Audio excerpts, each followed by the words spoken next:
જય સોમનાથ। તો સવારે વાગી ગયા છે 5 અને હું ફ્રેશ થઈ અને રેડી થઈ ગઈ, કેમ કે અમને વણાકબારા મેરેજમાં જવાનું હતું।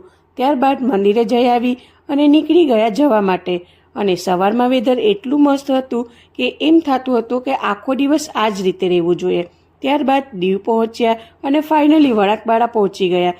ત્યાં જઈ અને પહેલાં તો થોડીક વાર બેઠા અને રેડી થયેલા હતા એ આખા વિખાઈ ગયા હતા।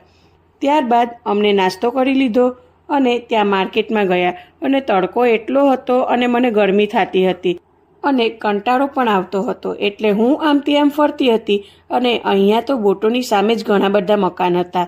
ત્યારબાદ અમે માંડવા નીચે પંખામાં બેઠા હતા અને અડધા ડે મેરેજ અટેન્ડ કરી અને બપોરના સમયે થોડું એવું જમી અને નીકળી ગયા જ ઘરે જવા માટે।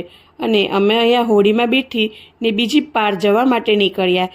ત્યારથી રિક્ષામાં બેઠા અને ત્યારબાદ કોડીનારથી ગાડી કરાવી અને વેરાવળ આવ્યા। વિડીયો ગમ્યો હોય તો લાઇક શેર કમેન્ટ કરજો।